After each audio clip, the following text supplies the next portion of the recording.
আমি তোমার কাছে জানতে চাচ্ছি রায়হান, যে জার্মান শেখা শুরু করার সময় সবচেয়ে বড় চ্যালেঞ্জ কি ছিল? আমার যদি বলবো যে আমার এই পর্যন্ত আসার ক্ষেত্রে মানে সবচেয়ে ইম্পর্টেন্ট যে একটা বিষয় কাজ করছে সেটা হচ্ছে ডিসিপ্লিন। আমি হচ্ছে সে ফার্স্ট ডে থেকে শুরু করে টিল নাও এখনো আমি চেষ্টা করি যে দৈনিক কমপক্ষে হলেও মানে সারা দিনের ভিতরে সব ক্ষেত্রে বা যতটুকু ক্ষেত্রে পারা যায় ডয়েচের সাথে লেগে থাকা বা ডয়েচ সম্পর্কে কোনো কিছু জানা বা পড়া। তো শুরুর Right. দিকে যদি বলবো মানে A1 থেকে B1 কোর্স করা অবধি যদি বলবো, তখন আমি মিনিমাম 5 থেকে 6 ঘন্টা দেওয়ার চেষ্টা করতাম। হয়তো এটা গড়ে বললাম, হয়তো এটা একটু কিছু কিছু সময় বেড়ে যেত, বাট কমতো না, মিনিমাম 5 ঘন্টা থাকতো। রায়হানের সাথে একটু জার্মান রিলেটেড কথা বলবো, জার্মানিতে কথা বলবো। Auf jeden Fall die gleichen Methode beim meiner Bewerbung benutzen. Und ja, ich denke, es wird sehr besser für mich. Und ja, ich muss auf jeden Fall die allen Dinge von Company, der Firma schauen, beispielsweise, was erwarten sie von mir. Und ich muss auf jeden Fall das beim Motivation dieses Schlüsselwort schreiben, damit ich etwas besseres Rückmeldung oder eine positive Rückmeldung bekommen kann. Raihan, আমরা তো জানি জার্মানিতে 4টা part থাকে, এই 4টার মধ্যে কোন পার্টটা তোমার কাছে বেশি চ্যালেঞ্জিং? যদি বলি যে আমার কাছে হচ্ছে স্পিকিং খুবই মজা ছিল, বাট রিডিং পার্টটা আমার কাছে একটুখানি টাফ মনে হয়েছিল, বিশেষ করে হচ্ছে পরীক্ষার ক্ষেত্রে আর কি। তো ফার্স্টে মনে হচ্ছে যে না, খুবই পরিমাণে হার্ড ওয়ার্ড ইউজ করতেছে, B1 এক্সামের ক্ষেত্রে B2 ওয়ার্ড আসতেছে বা C1 ওয়ার্ড আসতেছে, কিন্তু পরবর্তীতে আমি বুঝতে পারলাম যে না, আসলে আমার মেইন লেকিংসটা কোথায়। আসলে ওয়ার্ড গুলাকেও থেকেও বেশি ইম্পর্টেন্ট হচ্ছে ওয়ার্ডের পাশাপাশি নিজের মনোযোগটা ভালো করে দেওয়া। তো আমি বলবো যে আমার ক্ষেত্রে রিডিংটা একটুখানি সমস্যা মনে হয়েছিল, বাট আলহামদুলিল্লাহ আমি A1 থেকে B1 পর্যন্ত যেতে তোমার কতটা সময় লেগেছে? তোমার মনে হচ্ছে তুমি এখন এক্সামের জন্য রেডি? আমি এক্সামের জন্য প্রস্তুত হয়ে গেছিলাম যখন আমার 9 মাস হয়েছে, মানে ডয়েচ শেখা শুরু থেকে 9 মাস সময় হয়েছে, তখনই আমি প্রস্তুত হয়ে গেছিলাম। এই জন্য আমি যখন B1 কোর্স করা শুরু করলাম, তার পাশাপাশি আমি এক্সামের প্রিপারেশন নিতে থাকতাম। আমাদের গ্রুপ স্টাডিটা এরকম Right. ছিল, দুপুরের পর থেকে সন্ধ্যা পর্যন্ত আমরা B1 এর পড়া পড়তাম, সন্ধ্যার পর থেকে আমরা এক্সাম রিলেটেড প্রিপারেশন নিতাম। তুমি কবে থেকে হাউস বিল্ডিং এর অ্যাপ্লাই করা শুরু করেছো? ফার্স্ট অফ অল আমি মে মাসে বললাম যে এক্সাম দিয়েছিলাম, তখন আমার একটা সার্টিফিকেট হয়ে গেছিল। তো তার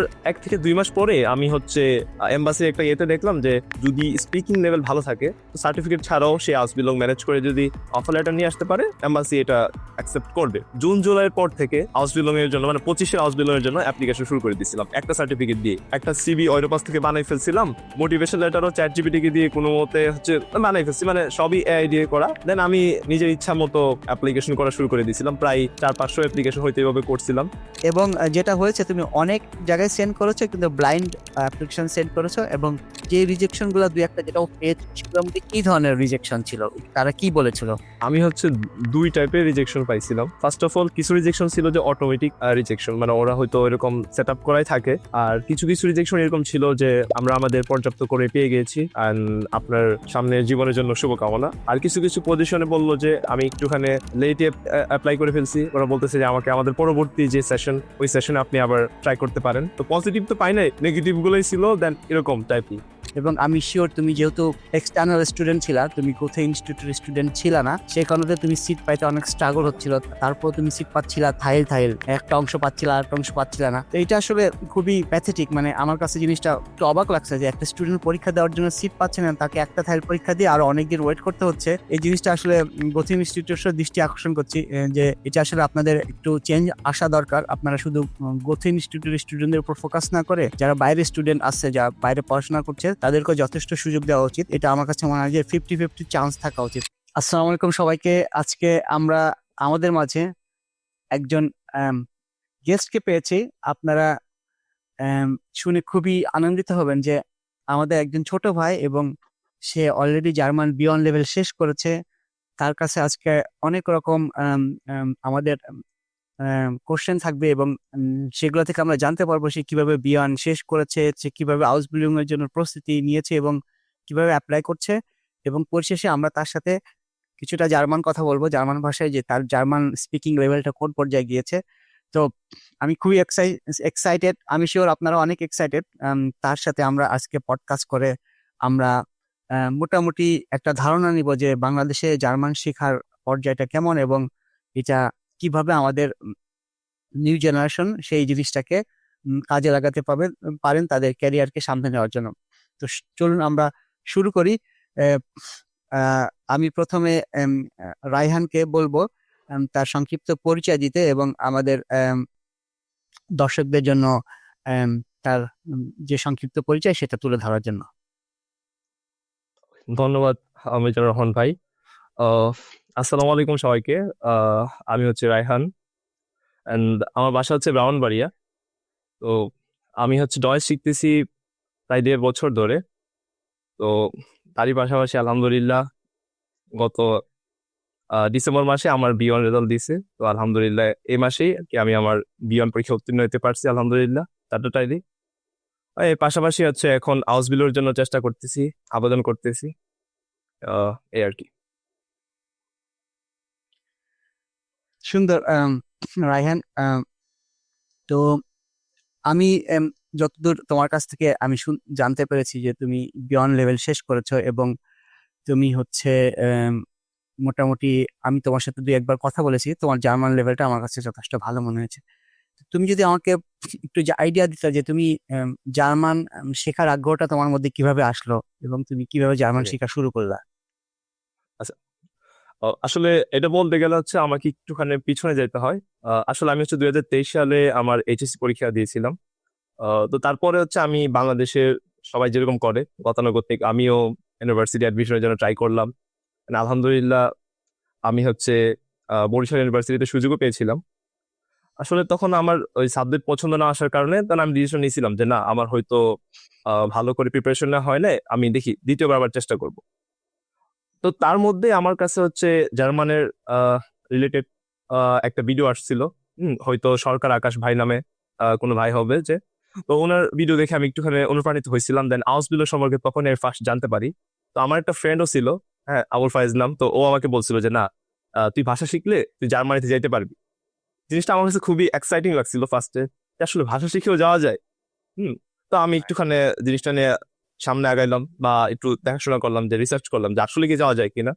তো তখন আসলে ভাবতেছিলাম যে এরকম যে আহ এক ভাই পোস্টও দেখছিলাম যে বি1 পাস করলেই খুব সুন্দর করে জার্মানিতে চলে যেতে পারবা। তো আমিও জাস্ট আর কিছু ভাবলাম না, আমার কাছে মনে হচ্ছে বাও জিনিসটা খুব এক্সাইটিং, ভাষা শিখবো দেন চলে যাবো। কারণ আমি তখন থেকে এই 24 এপ্রিল থেকে আমি জাস্ট শেখা শুরু করলাম। তা আলহামদুলিল্লাহ প্রথম নিজে নিজে পড়তেছিলাম, পরে দেখলাম যে না, খুবই স্ট্রেস ফিল হচ্ছে। আসলে নিজে নিজে পড়তে গেলে অনেক ধরনের হেয়ার্স ফর বা চ্যালেঞ্জিং সিচুয়েশন চলে আসে। তো ওইরকম রাইট। গুলা দেখার কারণে পরে চুজ করলাম যে না, একটু মেন্টরে হেল্পও নেওয়া উচিত। তো একজন মেন্টরের কাছে আমি A1 থেকে শুরু করলাম, দেন আরেক মেন্টর পছন্দ না হওয়ার কারণে আরেকজন মেন্টর চেঞ্জ করলাম। আসলে খুবই নতুন নতুন, আসলে ওইরকম কারো হেল্পও পাই নাই যে কোথায় পড়লে বেটার হয় বা কিভাবে পড়লে বেটার হয়, জাস্ট আমি শুরু করে দিছি যে আমাকে যাইতে হবে। অ্যান্ড ওয়াও, খুবই এক্সাইটিং একটা জিনিস, তো শুরু করে দিলাম। And আলহামদুলিল্লাহ পরবর্তী মেন্টর খুব ভালো ছিল, তো এই অনুযায়ী আমি আমার A2 B1 ওখানে শেষ করলাম। কিন্তু তারপরে শুরু হইলো যে আমার 24-এর শেষে বা 25-এর শুরুতে আমার বি1 কোর্স শেষ, জানুয়ারির সময় বা জানুয়ারি ফেব্রুয়ারি টাইমে ওই টাইমে। কিন্তু তারপর থেকে আমার কাছে হচ্ছে মানে এক্সাম দিতে হবে, কারণ বি1 তো আমাকে পাশ করতে হবে বা রাইট। যাওয়ার যে প্রথম যে আমার যে ক্রাইটেরিয়া ওটা ফিল আপ করতে হবে। কিন্তু তখন শুরু হয়েছে যে বাংলাদেশ গুয়েতে সিট যে পাওয়া যায় না, ওই যে চ্যালেঞ্জিং সিচুয়েশন। এন্ড আমি প্রথম আমার সিট পাইছিলাম হচ্ছে মে মাসে। হ্যাঁ, তো ওই সময় আমি লেজেনার হইরেনে বসছিলাম। তো ইয়া, মানে লেজেনে পাশ 25-এর মে আসে নাই, মাসে হইরেনে। এসে। হ্যাঁ, 25-এর মে 25-এর মে মাসে। মাসে। পঁচিশের আচ্ছা। পঁচিশের মে মাসে এসে আমি ফার্স্ট এক্সাম দেওয়ার সুযোগ পেয়েছিলাম। তো তাও আবার দুইটাতে। তারপর থেকে আবার অপেক্ষা, বারবার ট্রাই করতেছি আমি। তার সাথে সাথে হচ্ছে আমি চিন্তা করছিলাম যে না, অবশ্যই আমার ডয়েচ ক্যাট পিসিটা আমাকে ভালো রাখতে হবে। তো আমি আমার নিভিউটা বাড়ানোর জন্য আমি বি2 শুরু করলাম, বি2 ওয়ার্ড দেখতে থাকলাম। তার পাশাপাশি বি1 এক্সামের প্রিপারেশনটা আরো ভালো করে যেন হয়। অ্যান্ড আমি আমার ফ্রেন্ডদেরকে খুবই থ্যাঙ্কসফুল জানাই, যারা আমার এই জার্নিতে খুবই হেল্প করছে। A1 থেকে বি1 আসার ক্ষেত্রে আমার একটা গ্রুপ ছিল আমাদের 6 জনের, and that was super helpful for me. তো যারা শিখে আমি বলবো যে গ্রুপ স্টাডির গুরুত্ব অপারেশন, মেন্টর তো অবশ্যই প্রয়োজন, তার থেকে বেশি প্রয়োজন হচ্ছে গ্রুপ স্টাডি করে ওইটা প্র্যাকটিসে রাখা। কারণ ভাষাটা আমাদের আত্মস্থ রাইট। করা একটা জিনিস, তো যে যত ভালোভাবে তার মনের ভাব প্রকাশ করতে পারবে, তো আমাদেরকে একটা পরিবেশে থাকলেই প্রকাশ করতে পারার সুযোগ হয়। তো ওই পরিবেশটা আমি আমার গ্রুপ স্টাডি বা আমাদের গ্রুপ মেটদের মধ্যে পেয়েছিলাম, ওটাকে আমাকে হেল্প করছে। তার পাশাপাশি ওই যে আবার অপেক্ষা, এক্সাম কখন দিব কখন দিব। পরে 25শে সেপ্টেম্বরে এসে আবার সুযোগ পেলাম আমি এক্সাম দেওয়ার। দেন আমি ওই আচ্ছা। সময় স্প্রেশন এবং সাইবেন এই দুইটা পরীক্ষা পাশ করি, কিন্তু লেজেন্ড তখনও বাকি রয়ে যায়। পরিশেষে ডিসেম্বরে এসে শেষ সুযোগ, আলহামদুলিল্লাহ লেজেনে আমি 80 নম্বর পেয়ে এই পাশ করলাম, ডিসেম্বরে মানে and আমার বি1 ফুল সার্টিফিকেট। হ্যাঁ, এই ডিসেম্বরে আমি পরিপূর্ণ পাশ করতে পারলাম। এখন And পরিপূর্ণভাবে তোমার as বিয়ন proud, সার্টিফিকেট হয়েছে। হ্যাঁ। হ্যাঁ, তো প্রায় 17 মাসের মতো সময় লেগে গেছে, যেটা আমি আচ্ছা। ভাবছিলাম তো যে এক রায়হান, বছরই হয়ে যাবে। হ্যাঁ রায়হান, খুবই ইন্টারেস্টিং, তুমি একসাথে অনেকগুলো ইনফরমেশন বলেছো। তো চলো আমরা জিনিসগুলোকে একটু একটু করে ব্রেক ডাউন করি। তো প্রথমে আমরা এই প্রবলেমটা বলি যে আসলে গথি ইনস্টিটিউটের সিট না পাওয়া, এবং আমি শিওর তুমি যেহেতু এক্সটার্নাল স্টুডেন্ট ছিলা, তুমি গথি ইনস্টিটিউটের স্টুডেন্ট ছিলা না, হুম। সেই কারণে তুমি সিট পাইতে অনেক স্ট্রাগল না, না। হচ্ছিল। তারপর তুমি সিট পাচ্ছিলা থাইল থাইল, একটা অংশ পাচ্ছিলা আর একটা অংশ পাচ্ছিলা না।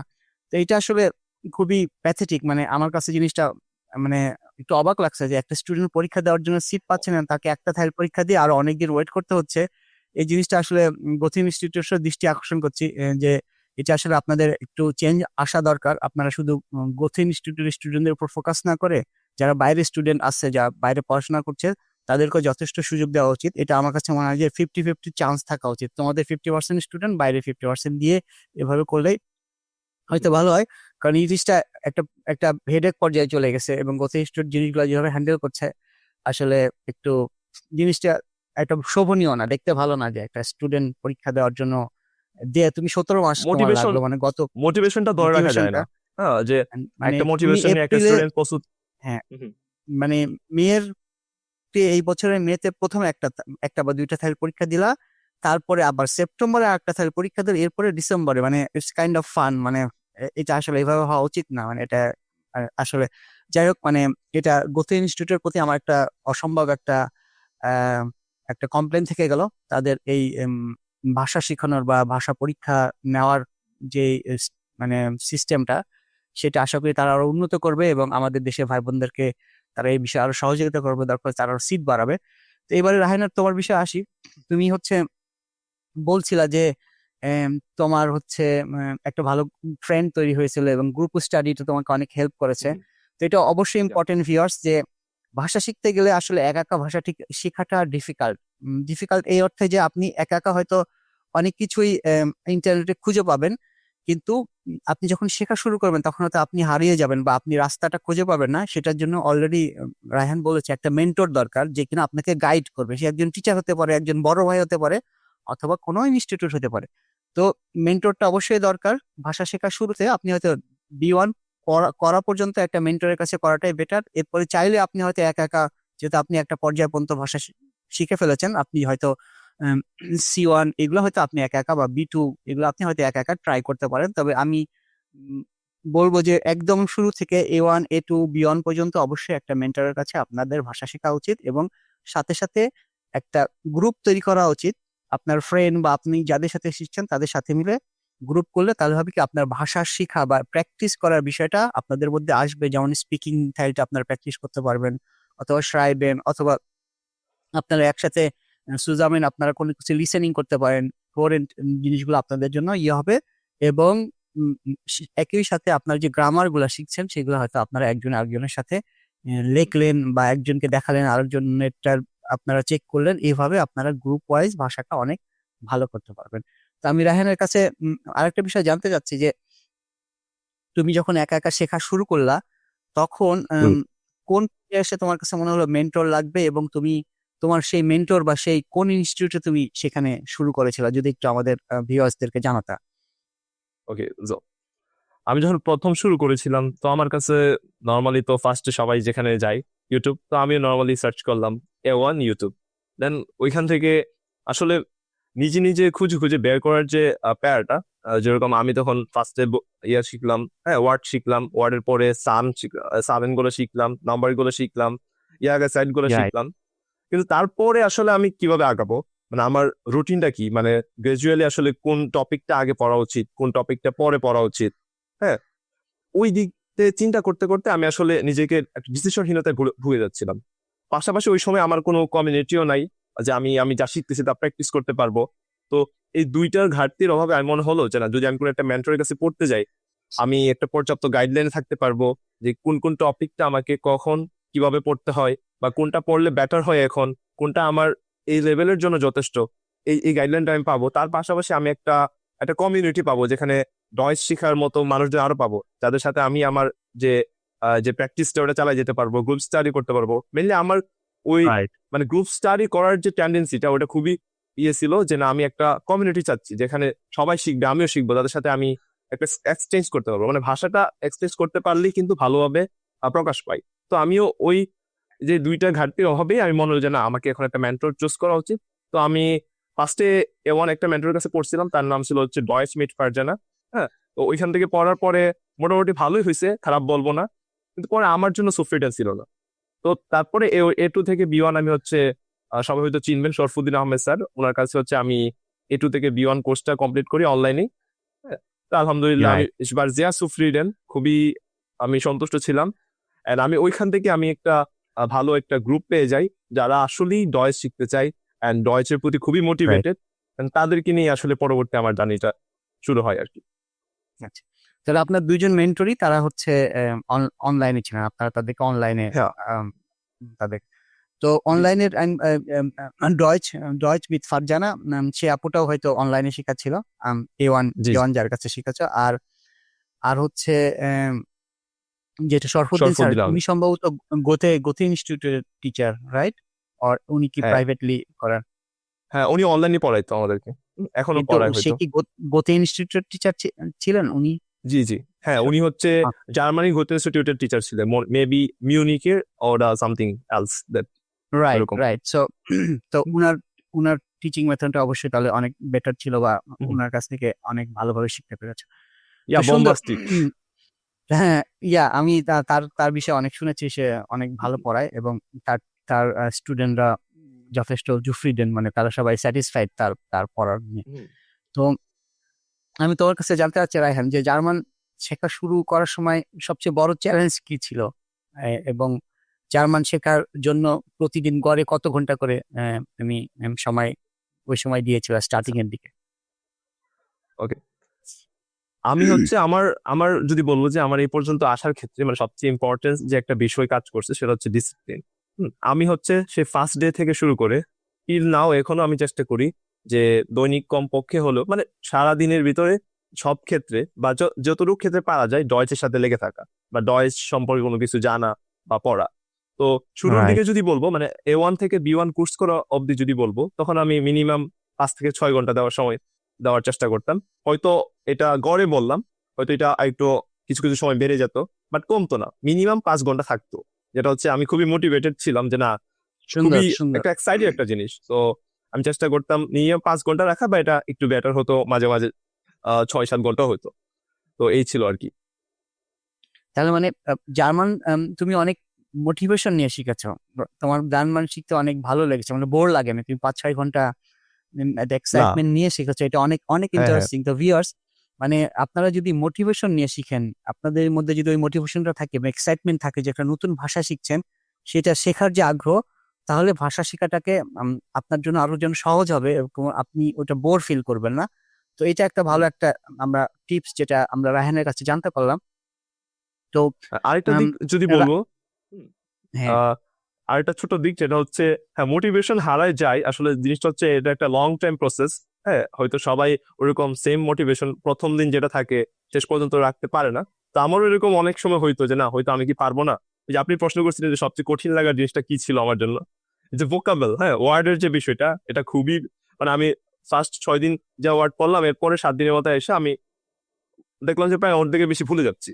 তো এই জন্য দিন রাইট। দিন যাইতে যেতে যেতে যেতে আমি যখন 1000 ওয়ার্ড শেষ করলাম, দেখলাম যে আমি প্রায় 500 ওয়ার্ড ভুলে গেছি, বা ভুলে গেলেও আসলে মাসেল রাইট। মেমোরি তো ওইরকম থাকতেছে না। তো ওইটা আমার জন্য খুবই হ্যাওস পড় এবং বা চ্যালেঞ্জিং ছিল।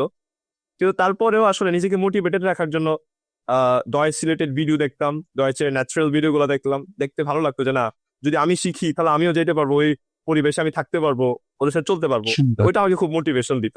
অ্যান্ড ইয়া, নিজেকে মোটিভেটেড করতাম, নিজেই নিজেকে মোটিভেটেড করতাম আর কি। রাইট। সুন্দর, মানে আসলে ব্লাইন্ডলি শব্দ শিখলে অনেক সময় মনে থাকে না, শব্দগুলোকে রিলেট করতে হয়, কোনো একটা বাক্য মেক করে সেগুলোকে ইয়ে করতে হয়। তো এরকম যে তুমি যে কন্টিনিউয়াস একটা ওইটা লেগেছিল এবং ওইটাকে রিপিট করেছো বারবার, মানে প্রতিদিন 3-4 ঘন্টা করে পড়াশোনার মধ্যে নিজেকে রেখেছো, এটা কিন্তু অনেক বড় একটা ব্যাপার। এটা আমি বলবো যে কি পয়েন্ট, যেটা মানে এই যে একটু একটু করে পড়া, রেগুলার একটু কোনো কিছু অল্প, মানে যে কোনো কিছু যদি তুমি অল্প অল্প করো কিন্তু রেগুলার করো, সেটা তোমাকে লং রানে অনেক বেশি মানে বেনিফিট দেবে। তো এটা তোমার এই ইয়েটা এখানে অনেক বেশি ইম্পর্টেন্ট ছিল। তো রায়হান, আমরা তো জানি জার্মানিতে 4টা পার্ট থাকে, যে স্পিকিং, লিসেনিং, রিডিং, রাইটিং। তো এই 4টার মধ্যে কোন পার্টটা তোমার কাছে বেশি চ্যালেঞ্জিং লেগেছিল বা এখনো লাগে? যদি বলি যে আমার কাছে হচ্ছে স্পিকিং খুবই মজা ছিল, বাট রিডিং পার্টটা আমার কাছে একটুখানি টাফ মনে হয়েছিল, বিশেষ করে হচ্ছে পরীক্ষার ক্ষেত্রে আর কি। যেটা হচ্ছে আমি একবার পরীক্ষা দিয়ে দিয়ে হচ্ছে 57 পেয়েছিলাম। তো ফার্স্টে মনে হচ্ছে যে না, খুবই পরিমাণে হার্ড হার্ড ওয়ার্ড ইউজ করতেছে, B1 এক্সামের ক্ষেত্রে B2 ওয়ার্ড আসতেছে বা C1 ওয়ার্ড আসতেছে।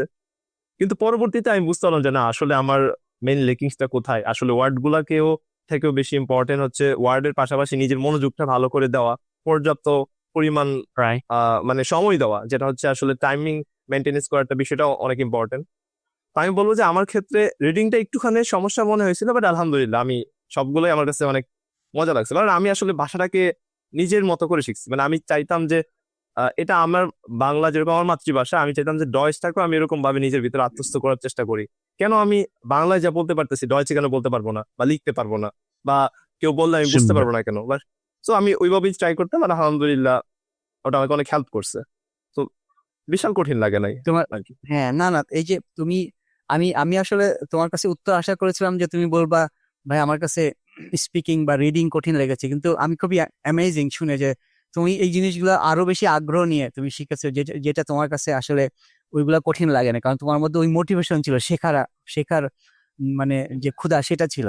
এটা খুবই ইন্টারেস্টিং, এটা আমার কাছে আসলে খুবই ইন্সপায়ারিং। এবং অবশ্যই আমি আমার ভিউয়ার্স থেকে বলবো, আপনারা সবাই ইয়াং, যারা ভাষা শিখছেন বেশিরভাগই ইয়াং জেনারেশন, আপনাদের মেধা এবং আপনার সবকিছু ফ্রেশ, এখন যা কিছু শিখবেন মাথার মধ্যে যেটা নিবেন একদম সুন্দরভাবে সেটা ধরে রাখতে পারবেন। শুধু প্র্যাকটিস দরকার, যেটা ডিসিপ্লিন, যেটা রায়হান শুরুতে হুম। বলেছে, তার এই ডিসিপ্লিন, সে রেগুলারলি একটু একটু করে হলেও 2 ঘন্টা 3 ঘন্টা 4 ঘন্টা 5 ঘন্টা সে ভাষার মধ্যে থেকেছে, সে লিসেনিং করেছে, সে অডিও শুনেছে জার্মান রিলেটেড, এবং এইটার মধ্যে সে একটা এনভায়রনমেন্ট ক্রিয়েট করেছে বাংলাদেশে বসেও, যেটা তাকে জার্মান ভাষা শেখাটা অনেক সহজ করে দিয়েছে, এবং সেটা সে অনেকটা আনন্দ নিয়ে শিখেছে। তো এইটা আপনাদের জন্য একটা একটা কি পয়েন্ট থাকলো, আপনারা যদি এইভাবে ভাষাটাকে দেখেন, যেটা রায়হান বলেছে যে আমি নিজের ভাষায় যেটা বলতে পারি সেটা অন্য ভাষায় কেন পারবো না, অবশ্যই সেটা শিখলেই পারা যাবে।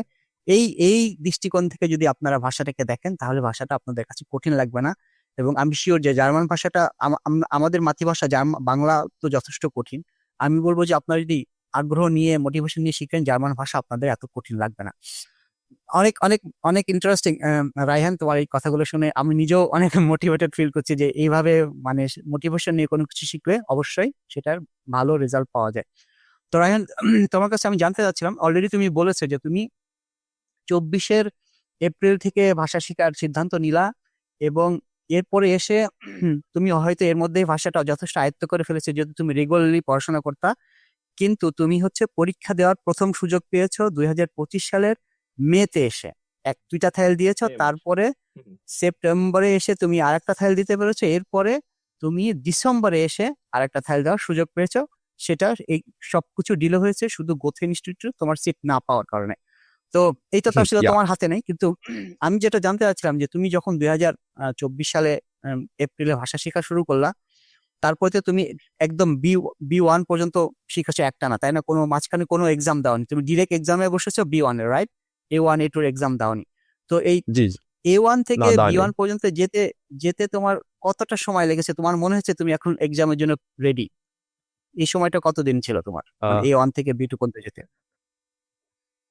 আমার ক্ষেত্রে হচ্ছে আমি এক্সামের জন্য প্রস্তুত হয়ে গেছিলাম যখন আমার 9 মাস হয়েছে, মানে ডয়েট শেখা শুরু থেকে 9 মাস সময় হয়েছে, তখনই আমি প্রস্তুত হয়ে গেছিলাম। কারণ হচ্ছে আমার প্ল্যান ছিল যে না, আমি ওই সময় প্ল্যান ছিল যে আমি 25-এ মুভ অন করতে পারবো। তো ভাবছিলাম রাইট। যে 9 মাসে শিখবো, আর এরপরে 1-2 মাসে পাশ করে যাব। এই জন্য আমি যখন B1 কোর্স করা শুরু করলাম, তার পাশাপাশি আমি এক্সামের প্রিপারেশন নিতে থাকতাম। আমাদের গ্রুপ স্টাডিটা এরকম রাইট। ছিল যে আমরা সকালবেলা পড়তাম, সকাল না, দুপুরের পর থেকে সন্ধ্যা পর্যন্ত আমরা B1 এর পড়া পড়তাম, গ্রামার হোক বা ভোকাবুলারি হোক। সন্ধ্যার পর থেকে আমরা এক্সাম রিলেটেড প্রিপারেশন নিতাম। তো এই জন্য আমি B1 কোর্সও শেষ হয়েছে, আমার 9 মাস সময় লাগছিল। এর ফাঁকে হচ্ছে আমার এক্সাম প্রিপারেশনও হয়ে গেছে, যেন আমি এক্সামের জন্য প্রস্তুত হয়ে গেছিলাম। বাট তখন আসলে আমি সুযোগটা পাই নাই বসার জন্য। মানে প্যারালালি এক্সামের জন্য রেডি হয়েছো, মানে B1 কোর্স ইয়া। করেছো, সাথে সাথে এক্সামের জন্য রেডি হয়েছো। এটাও একটা ভালো একটা মানে ইনফরমেশন, যে যদি পরীক্ষা দেওয়ার কেউ দ্রুত পরীক্ষা দিতে চায়, ভাষা শিখতে শিখতে এক্সামের পার্টটাও সে রেডি হতে পারে। রেগুলার যদি সন্ধ্যায় 1-2 ঘন্টা যদি সে এক্সাম মক টেস্ট করে বা এক্সামের জন্য শুধু এক্সামের জন্য প্রিপেয়ার করে, সেটাও আপনারা করতে পারেন যদি আপনার টাইম সেভ করতে চান। তাহলে আমি রায়হানের কাছ থেকে যেটা আমরা যদি এটাকে সাম আপ করি, সে 9 মাসের মধ্যে A1 থেকে B1 লেভেল পর্যন্ত গিয়েছে এবং সেটা ওই সময় যে তার মনে হয়েছে সে এক্সাম দেওয়ার জন্য কনফিডেন্ট। তাহলে আমরা যদি অন এভারেজ ধরি তাহলে প্রত্যেকটা লেভেলে তার 3 মাস সময় লেগেছে, মানে 9 মাস যেহেতু, তাহলে A1-এ 3 মাস, A2-তে 3 মাস আর B1-এ 3 মাস। অর্থাৎ আপনারা যদি ভালোভাবে ভাষাটা শিখেন, আপনারা 3 মাসে একটা করে লেভেল শেষ করে ফেলতে পারবেন। এবং যেটা আমরা অলরেডি দেখতে পাচ্ছি রায়হান শেষ করেছে, আমি এরকম আরো অনেক স্টুডেন্টের সাথে কথা বলেছি, কেউ 2 মাসে শেষ করেছে, বাট মানে অন অ্যান এভারেজ এটা 3 মাসে খুব ভালোভাবে একটা লেভেল আয়ত্ত করা যায়। হুম। তো আপনারা ধৈর্যহারা হবেন না যারা ভাষা শিখছেন। অনেকে মনে করেন যে এত সময় লাগছে কেন, বা এত যদি আমি ধরে নিই যে আপনারা ইয়ন শুরু করে বিয়ন পর্যন্ত যাচ্ছেন, আপনাদের ও নিচ্ছে যে আপনাদের 1 বছর সময় লাগবে। তো এই 1 বছর সময় আপনাকে একটা ইনভেস্টমেন্ট হিসেবে দেখতে হবে যে এটা আপনার জন্য একটা ইনভেস্টমেন্ট।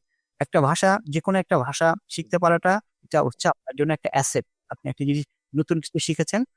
দ্বিতীয়ত তো অবশ্যই আপনার একটা একটা একটা পথ খুলে যাবে, একটা দুয়ার খুলে যাবে, যেটা জার্মানিতে যাওয়ার জন্য আপনার অনেকগুলো অপরচুনিটি ক্রিয়েট হবে। আপনি হাউস বিল্ডিং এ যেতে পারছেন, আপনি পড়াশোনার জন্য যেতে পারছেন, আপনি ডিরেক্ট জব দিয়ে যেতে পারছেন।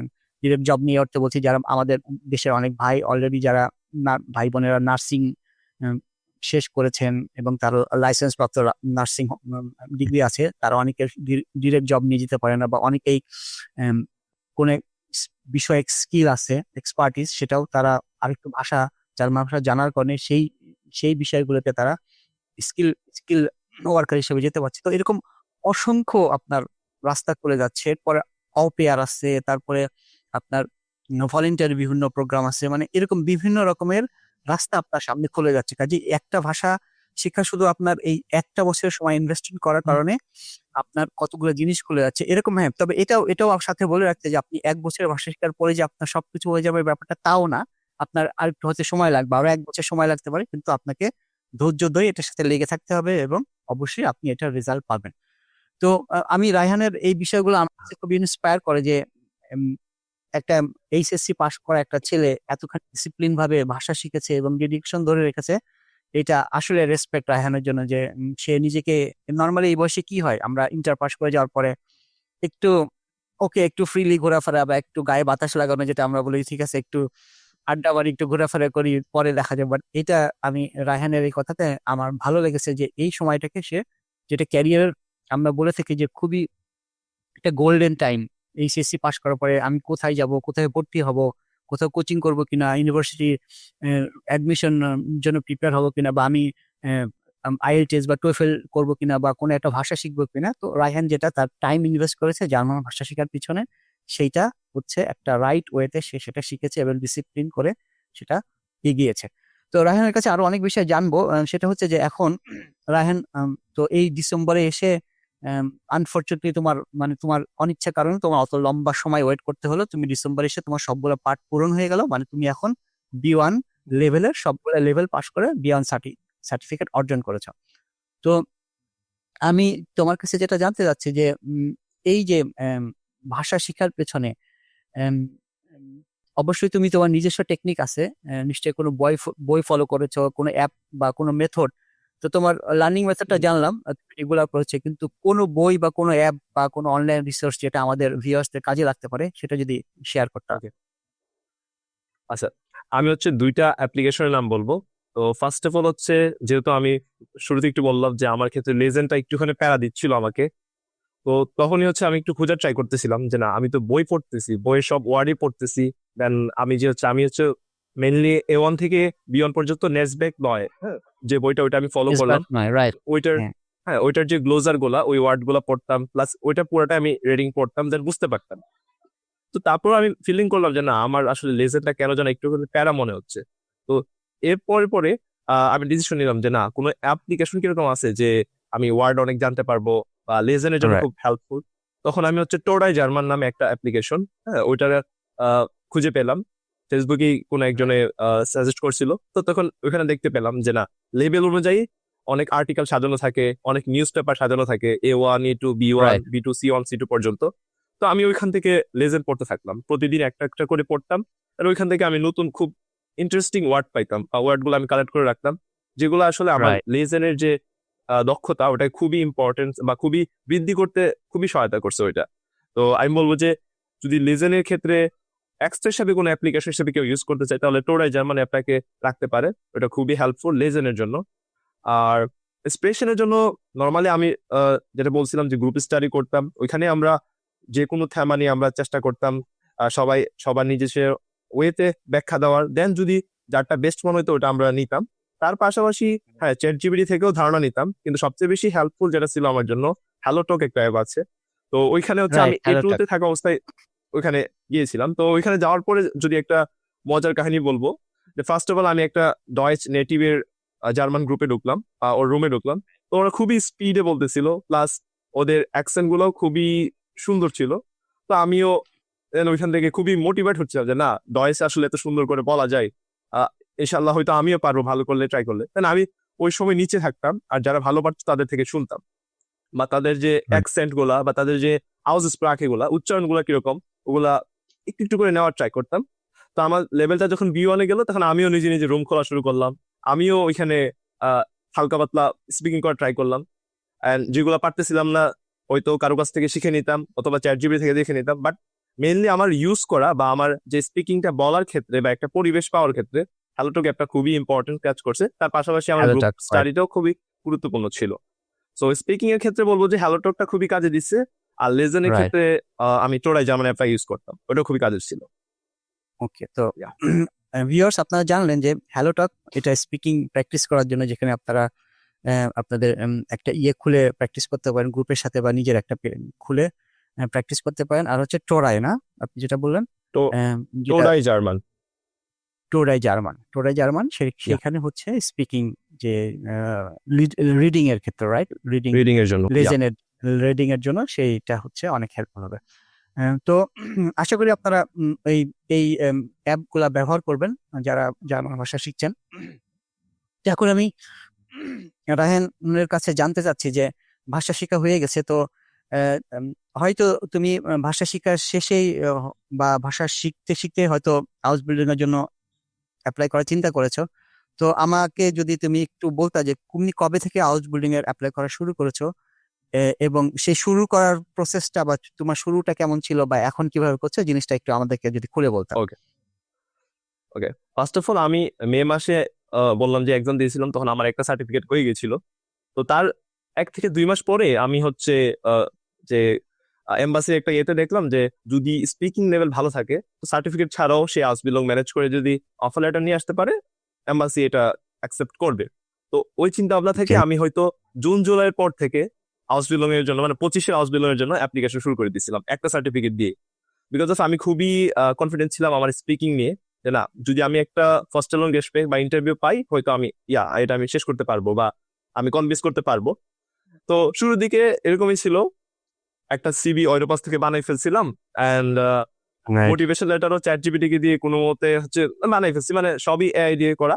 Okay. দেন আমি নিজের ইচ্ছা মতো যখন যেখানে পারতেছি অ্যাপ্লিকেশন করা শুরু করে দিয়েছিলাম, প্রায় 400-500 অ্যাপ্লিকেশন হয়তো এইভাবে করছিলাম।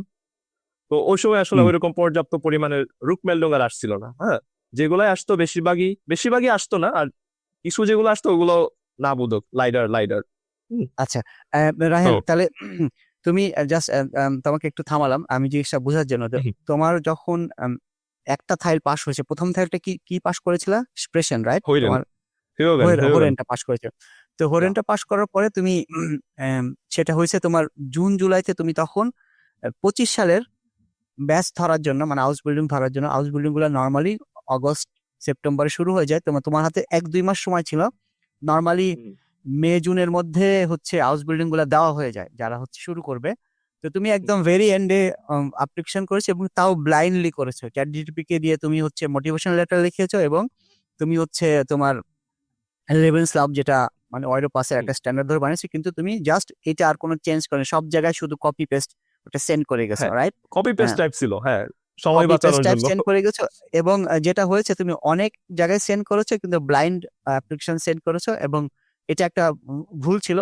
আমার আমার মনে হচ্ছে যে ব্লাইন্ডলি তুমি হয়তো ওই যে, মনে করো যে তুমি কোথায় অ্যাপ্লিকেশন করছো, ধরে নিলাম বেকারি হাউস বিল্ডিং এর জন্য অ্যাপ্লিকেশন করছো, সেখানে তুমি হয়তো বেকারি হাউস বিল্ডিং এর যে আনস্প্রেস পার্টনার অথবা যার সাথে কন্ট্যাক্ট পারসন, তার হয়তো তুমি নামও জানো না, তুমি হয়তো deer madam or dear sir দিয়ে পাঠিয়ে দিছি, কিন্তু ওইখানে যেটা করতে হবে যে তোমার মনে করো যে বেকারিতে তুমি এটা অ্যাপ্লিকেশন করছো, সেখানে যদি একজন কোনো মহিলা বা কোনো পুরুষ থাকে, তাহলে জিয়া গিয়াটে হেয়ার হেয়ার মুলার বা জিয়া গিয়াটে ফা মুলার দেওয়ার পরে তারপর তুমি ভিতরে লিখতে হবে যে মোটিভেশনে যে হ্যাঁ আমি এম, এম, আমি আপনাদের এই হাউস বিল্ডিং এর পজিশনটা আমি খুঁজে পেয়েছি হাউস বিল্ডিং ডট ডিএ অথবা বুন্দেস আগেন্তুর এখান থেকে যেখানে একটা সেটা বলে তারপর বলা যে তারপর আমি হচ্ছে ডিটেলস হচ্ছে আমি এর ইনফরমেশনটা পড়েছি এবং আমি জানতে পেরেছি যে এটার জন্য কি কি রিকোয়ারমেন্ট লাগবে। তারপরে হচ্ছে আমি আপনাদের ওয়েবসাইটে আমি ঢুকে আরো আমি বোঝার চেষ্টা করেছি আপনাদের কার্যকলাপগুলো, আপনারা কি ধরনের কাজ করেন, এবং আমি এরকম আপনাদের জানতে পারলাম যে আপনারা এই এই বেকারিতে প্রায় গত 50 বছর ধরে আপনারা বেকারি সার্ভিস করে যাচ্ছেন এবং আপনাদের একটা প্রসিদ্ধ নাম আছে। এবং সেইগুলি এই জিনিসগুলো যখন তুমি এই কথার মধ্যে তুলে নিয়ে আসবা এবং আমি আপনাদের এই কাজের এবং এই সুনামের সাথে আমি নিজেও কেউ আমি আপনাদের সাথে কাজ করে আহ, সেটা আমি আপনাদের জন্য আরো কিছু করতে পারি কিনা, সেটা এই জিনিসগুলো যখন তুমি কানেক্ট করে লিখবা তখন তারা অনেক বেশি ইয়ে হয় যে না, যে এই ছেলেটা স্টাডি করেছে, আমার আমাদের সম্পর্কে জেনেছে, কে আনস্পেস পার্টনার তাকে রিস্টিস খুঁজে বের করেছে, তার ইমেল অ্যাড্রেসটা বের করেছে এবং তাকে অ্যাড্রেস করে লিখেছে, এবং সেই কোম্পানিটার সম্পর্কে আরো ডিটেলস জেনে তাদের বিষয়ে আরো তুমি লেখার মধ্যে যখন তুলে আনবা, তখন তারা রিয়েলি ভাববে যে না, এই ছেলেটা আমাদের সম্পর্কে জানার অনেক আগ্রহ ছিল, সে অনেক স্টাডি করে আমাদের কাছে করতে যাচ্ছে, এবং তাকে তখন তারা একটা চান্স দেয় যে ঠিক আছে তাকে আমরা একটা ইন্টারভিউ কল দিব। এই এই ধরনের ছোট ছোট জিনিসগুলো অনেক ম্যাটার করে। এখন সে আমি যদি হাউস বিল্ডিং ডট ডি তে যে যদি শুধু কথা কথা বেকার হাউস বিল্ডিং যে আমি হয়তো 100 বা 50টা পেয়ে গেলাম, আমি যদি ব্লাইন্ডলি শুধু কোনো কিছু না দেখে শুধু ওইটার ইমেল অ্যাড্রেসটা নিয়ে নিই, আমি এই 50টার এই জায়গায় আমি পাঠাবো, আমি ইমেল অ্যাড্রেস গুলো নিয়ে যদি আমি সব জায়গায় শুধু ইমেল বসায় শুধু পাঠাই দিই ডিয়ার স্যার আর ম্যাডাম আর একই, তাহলে কিন্তু হলো না। এই জিনিসটা কমপ্লিটলি একে তো হচ্ছে যে ওয়েস্ট অফ টাইম, তোমার শুধু অ্যাপ্লিকেশনের সংখ্যাটাই বাড়বে, যে হয়তো তুমি একদিনে হয়তো 20টা বা 50টা অ্যাপ্লিকেশন করে ফেললা, যেহেতু তুমি একই জিনিস কপি পেস্ট করে শুধু ইমেল অ্যাড্রেসটা চেঞ্জ করে করে ছেড়ে দিছো। কাজে এটাতে আসলে অন্তত জার্মানিতে এই লেভেলের বা এইভাবে অ্যাপ্লিকেশন যে কোনো কিছুর জন্য করা হয় না এবং এটা অ্যাকসেপ্ট করা হয় না। তারা ওটার মধ্যে একটা মানুষ কোনো কিছু চাকরি বা কোনো বিষয় করতে যাচ্ছে সেটার জন্য প্রপারলি একটা যেটা যে প্রপার একটা ইমেল আসবে তাদের কাছে, তারা ওই ইমেলটার মধ্যে কানেকশন দেখবে যে সে কতটুকু স্টাডি করেছে, কতটুকু তার কোম্পানি সম্পর্কে জেনেছে, এবং সে নিজে থেকে আরো প্রোঅ্যাক্টিভ হয়ে আরো কিছু জিজ্ঞেস জানতে চাবে যে হ্যাঁ আমি আরো এটা জানতে চাই আপনার সম্পর্কে। তখন এই জিনিসগুলো তাদেরকে অনেক বেশি পজিটিভ ইয়ে দেয় যে না, ছেলেটার মধ্যে জানার আগ্রহ আছে এবং সে আরো মানে তাকে হয়তো একটা সুযোগ দিয়ে দিতে পারে। তো এটা একটা পয়েন্ট ছিল। আর দ্বিতীয় পয়েন্ট যেটা তুমি তুমি একদম শেষের দিকে মানে হাউস বিল্ডিং এর 25-এর ব্যাচ যেটা অলরেডি অগস্ট সেপ্টেম্বর শুরু হবে, সেটা অলরেডি মে জুনের মধ্যে মোস্টলি সেট হয়ে যায় যে কতজন নেওয়া, কারণ এরা হচ্ছে অনেকেই জানুয়ারি থেকে পাওয়া শুরু করে, জানুয়ারি ফেব্রুয়ারি মার্চ এপ্রিল পর্যন্ত অলমোস্ট ওরা দিতে থাকে, মে জুনে অলমোস্ট ক্লোজ, মানে এরপরে আর আসলে নেওয়া হয় না, কোনো পজিশন ওপেন থাকে না, বা থাকলেও তখন আর নেওয়ার প্রসেসটা স্লো হয়ে যায়। তার মানে তোমাকে পরের বছরের ব্যাচের জন্য অর্থাৎ 26-এর ব্যাচ, যেটা কিনা এই যে এখনকার যেটা আসবে 26শে অগস্ট সেপ্টেম্বর যেটা শুরু হবে, সেটা হচ্ছে তোমার জন্য আইডিয়াল ব্যাচ। তো এনিওয়ে তুমি এটা তোমার এক্সপিরিয়েন্স হয়েছে, আর্লি শুরু করেছিলা, শুরুর দিকে যেটা ব্লাইন্ডলি করেছো বা কপি পেস্ট করেছো, এখন ওই ভুলটা না করে তোমাকে একদম প্রপারলি প্রত্যেকটা হাউস বিল্ডিং এর ইনফরমেশন জেনে কোম্পানি সম্পর্কে ডিটেলস জেনে সেটার সাথে নিজেকে কানেক্ট করাতে হবে, সেটাকে এমন ভাবে বলতে হবে যে যেন তোমার ওইটাতে আরো জানতে চাও, তোমার ওইটা ওই কোম্পানির সাথে যে এরকম বললা যে আমি যেটা বললাম বেকারের কথা, যে তাদের সুনামের সাথে তুমিও নিজের নামটাকে জড়াতে চাও, তাদের সাথে তুমি কাজ করতে চাও যেন তাদের তাদের প্রোডাক্টটা আরো আরো মার্কেটে যেন এই সুনাম ধরে রাখতে পারে এবং আরো আরো ভালো করতে পারে, এবং তুমি তাদের এই সুনামের সাথে নিজেকে যুক্ত করতে চাও। এরকম ভাবে একটা বা দুইটা পয়েন্ট শুরু করলেই ভালো করলেই সেটা ভালো হবে। একটা জিনিস আমি মনে রাখি, এটা জাস্ট একটু শুনতে অন্যরকম লাগতে পারে, যে যে কোনো মানুষকে যদি আমরা যেটা বলি প্রশংসা করা যায়, বা প্রশংসা কে না নিতে পছন্দ করে, যে কেউই, যেটা আমরা খুব বাংলায় এটা তেল মারা বলি, যাই হোক, তো যে কোনো মানুষকে যদি প্রশংসা করো, প্রশংসা দিয়ে মানুষকে কিন্তু সহজেই মোটিভেট করে, সহজে তাকে তার কাছে যাওয়া যায়। হ্যাঁ, তো এটাই অ্যাপ্লিকেশনের মধ্যে প্রশংসা বা ওই কোম্পানিকে নিয়ে একটু প্রেস করতে হবে, তাদেরকে তাদের কার্যক্রম নিয়ে একটু বলতে হবে, এবং তাদের সাথে তুমি কেন নিজেকে তাদের সাথে কাজ করাতে চাও, তোমার তোমার পয়েন্ট অফ ভিউটা বলতে হবে যে আমি হয়তো আমার এটার এই রিলেটেড আমি কাজ জানি, বা এইটার প্রতি আমার অনেক আগ্রহ ছোটবেলা থেকেই, আহ, যেটা মানে যেই কাজটা সেটার সাথে কানেকশন দেখাতে হবে, তখন জিনিসগুলো ম্যাচ হয়। ঠিক আছে? তো এটা একটা টিপস ছিল সবার জন্য, রায়হান তোমার জন্য এবং আমার ভিউয়ার্স যারা শুনছেন সবার জন্যই, যে আপনার যখনই কোনো অ্যাপ্লিকেশন করবেন, অবশ্যই আমি অনেকের কাছে শুনি যে আমি 200 300 400 অ্যাপ্লিকেশন করছি, তখন আমি একটু অবাক হয়ে যাই, মানে হাও, মানে 200 300 400 অ্যাপ্লিকেশন করা তো মানে বাড়ির কাছে কথা না, এত সহজ ব্যাপার না। ওই যে, মানে কিন্তু আমি এখন বুঝলাম যে রায়হান যেটা বললো যে অ্যাপ্লিকেশন গুলো জাস্ট কপি পেস্ট হয়ে থাকলে সেটা তো আসলে এটা মানে কাজে হবে না, এবং সেটা দিয়ে কোনো রেসপন্সও আশা করাটাই ভুল হবে। বরং এটা শুধু একটা নাম্বার যে আমি এতগুলো অ্যাপ্লাই করছি, এর এর চেয়ে বড় কোনো এটা মানে মিনিং বা অর্থ আর হচ্ছে বহন না। করবে না। হুম। তো আমি আশা করি তুমি ফিউচারে এগুলো বুঝে বুঝে অ্যাপ্লাই করবে রায়হান। আমি শিওর এটা তুমি এখন ভাবে করছো। হ্যাঁ। তো এখন তুমি আমাকে একটু যদি বলো যে যেই যে রিজেকশন গুলা দুই একটা যেটা পেয়েছো, সেগুলোর মধ্যে কি ধরনের রিজেকশন ছিল একটু, মানে তারা কি বলেছিল, কোনো যদি আমাদেরকে জানাতে আমাদের ভিউ। আহ, আমি হচ্ছে দুই টাইপের রিজেকশন পাইছিলাম। ফার্স্ট অফ অল কিছু রিজেকশন ছিল যে অটোমেটিক রিজেকশন, মানে ওরা হয়তো এরকম সেট আপ করাই থাকে, অটোমেটিক এসে পড়ছে যে একদম লাইডার। আর কিছু কিছু রিজেকশন এরকম ছিল যে আমরা আমাদের পর্যাপ্ত করে পেয়ে গিয়েছি, অ্যান্ড আপনার সামনের জীবনের জন্য শুভকামনা। মানে ওদের আমার থেকে আহ, বা একটুখানি আমার থেকে দক্ষতা বেশি এরকম, বা ওদের যেরকম প্রয়োজন ওরা পেয়ে গেছে। আর কিছু কিছু পজিশনে বললো যে আমি একটুখানি লেটে অ্যাপ্লাই করে ফেলছি, ওরা বলতেছে যে আমাকে আমাদের পরবর্তী যে সেশন ওই সেশনে আপনি আবার ট্রাই করতে পারেন। এই আর কি, এরকমই ছিল। তো পজিটিভ তো পাই নাই, নেগেটিভ গুলোই ছিল দেন হ্যাঁ, এরকম টাইপই। রাইট। তো এই তিনটার মধ্যে তিনটারই কিন্তু মিনিংফুল আছে, যেটা আমি বলেছি যে অলরেডি তুমি লেটে লেটে অ্যাপ্লাই শুরু করছিলে, অলরেডি ওই সেশনের অলরেডি ভর্তি পরীক্ষা শেষ হয়ে গেছে, এই যেটা একটা মানে এই নেগেটিভ পে তোমার জন্য পজিটিভ, যে তুমি লেটে অ্যাপ্লাই করেছো, নেক্সট ব্যাচের জন্য বা 2026 সালের জন্য অ্যাপ্লাই করলে, প্রপারলি করলে অবশ্যই তোমার এই বছরের চান্স অনেক বেশি। দ্বিতীয় আরেকটা যেটা বলেছে যে অলরেডি এনাফ অ্যাপ্লিকেশন তারা পেয়ে গেছে, অর্থাৎ অর্থাৎ অলরেডি যেহেতু এই এখন 26 সালের জন্য অনেকে অ্যাপ্লিকেশন করা শুরু করে দিয়েছে, তাই না? তো তুমি যখন মে জুনে অ্যাপ্লিকেশন শুরু করছে, তখন অলরেডি তাদের কাছে 1-2 অ্যাপ্লিকেশন চলে আসছে, তখন এটা অবশ্যই এটা একটা তোমাকে ইনফরমেশন দিচ্ছে যে তারা অলরেডি এনএফ অ্যাপ্লিকেশন পেয়ে গেছে, কাজে নতুন করে কোনো অ্যাপ্লিকেশন তারা কনসিডার করবে না। তো এটা এক ধরনের নেগেটিভ না, আমি বলবো যে জাস্ট তোমার জন্য ইনফরমেশন ছিল। আর আরেকটা যেটা প্রথমে যেটা বললাম, যে সেটা কি ছিল যে তোমার হচ্ছে অটোমেটিক। অটোমেটিক। হ্যাঁ, এই অটোমেটিকটা হচ্ছে যে আমি রায়হান এবং ভিউয়ার্স আপনাদের সবার জন্যই বলছি যে এখন কিন্তু জার্মানিতে যথেষ্ট অ্যাপ্লিকেশনের পরিমাণ বাড়ছে, মানে এখন বিভিন্ন যেহেতু হাউস বিল্ডিং পজিশন গুলো ওপেন হয়ে গেছে, শুধু বাংলাদেশ না সারা ওয়ার্ল্ড থেকে সবাই অ্যাপ্লিকেশন করছে। তো সেই ক্ষেত্রে এখন যেহেতু এটা এতগুলো অ্যাপ্লিকেশন একজন হিউম্যানলি হ্যান্ডেল করা ডিফিকাল্ট, এই জন্য ওরা অ্যাপ্লিকেশন গুলাকে ওরা মেশিন রিডেবল দিয়ে প্রথমে অ্যাপ্লিকেশন গুলাকে একটা ইয়ের মধ্যে দেয়, তখন ওখান থেকে ওরা সর্ট আউট করে। তো ওরা সর্ট আউট কিভাবে করে সেটা একটু আপনাদেরকে বলে দিই। আপনি সে জাস্ট আবার সেই বেকারি হাউস বিল্ডিং এর উদাহরণ নিচ্ছি। বেকারি হাউস বিল্ডিং এ আপনি অ্যাপ্লাই করছেন, তো বেকারি হাউস বিল্ডিং এর কিছু কি পয়েন্ট থাকবে সেখানে, যে বেকারি হাউস বিল্ডিং এর ওইখানে হচ্ছে আপনার অবশ্যই আপনার বেকারি হাউস বিল্ডিং একটা কি পয়েন্ট, তারপরে ভিতরে থাকবে যে আপনার হাউস বিল্ডিং এর হচ্ছে যেই পজিশন, আপনার পজিশনের নামটা একটা কি পয়েন্ট। হ্যাঁ, যে আপনার হাউস শিল্পে বা বেকারি হাউস শিল্পে বা বেকারি হাউস বিল্ডার বা এরকম কিছু একটা, তারপরে এরকম ভিতরে 4-5টা কি পয়েন্ট যেটা আপনার ওই ডিসক্রিপশনের মধ্যেই থাকে, যেটা আপনার জব ডিসক্রিপশন আমরা বলে থাকি, সেটার মধ্যে থেকেই আপনি পাবেন।